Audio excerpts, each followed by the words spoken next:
l'avait délivré là où il était enfermé. Des liens, des chaînes, du complot d'Hérode.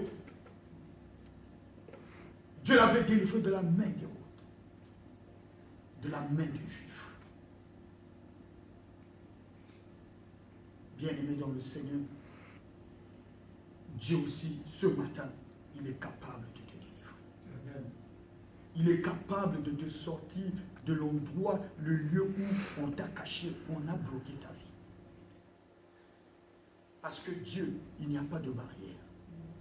Il rentre partout. Mais il y a quelque chose pour clôturer. Pierre, lorsqu'il est sorti de là, la Bible dit qu'il a réfléchi.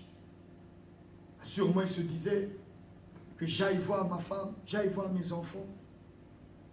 Mais il s'est dit non, que j'aille retrouver mes frères, là où ils étaient réunis, là où ils priaient. Ce lieu peut symboliser l'église. Il est allé. Et il leur a expliqué ce qui s'était passé, le témoignage. Lorsque Dieu nous fait du bien, lorsque Dieu fait des merveilles dans nos vies, nous devrions être reconnaissants, témoigner, venir à l'église et dire ce que Dieu a fait pour nous. Parce que le témoignage édifie, encourage, on fortifie aussi les autres. Nous connaissons l'histoire des 10 lépreux. Lorsqu'ils ont été guéris, ils sont pas, un seul est revenu vers Jésus. Un samaritain en plus, un païen qui ne connaissait pas Dieu, mais les 9 autres dans la nature. Ils étaient guéris, mais est-ce qu'ils étaient sauvés? Point d'interrogation. Or, l'objectif, ce n'est pas la guérison, mais c'est d'être sauvé. Mais ici, le problème, ce qui m'intéresse, c'est l'attitude qu'avait l'Église vis-à-vis de Pierre.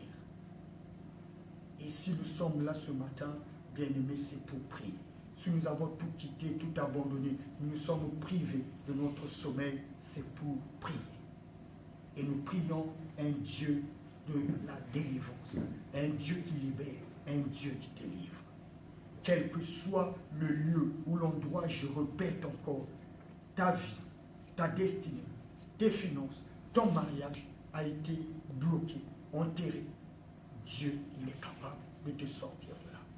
Dieu, il est capable de te délivrer. Parce que rien n'est impossible à Dieu. Ce message, c'est juste pour nous encourager, nous fortifier à prier. La Bible, dans le livre de Luc, le chapitre 18, nous parle de cette femme-là qui était veuve. La Bible dit que dans cette ville, il y avait un juge inique, un juge qui ne craignait pas Dieu. Il avait de la considération, du respect pour personne. Cette femme, elle était veuve, elle n'avait qu'un fils.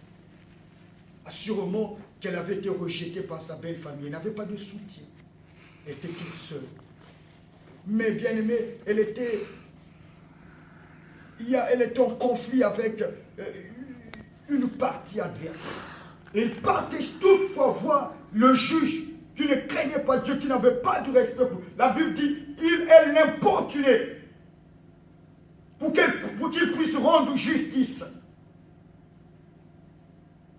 Elle partait plusieurs fois, jusqu'à ce qu'un jour, le juge s'est lassé, s'est fatigué, a dit non, cette femme m'importune. Je veux lui rendre justice pour qu'elle me laisse tranquille.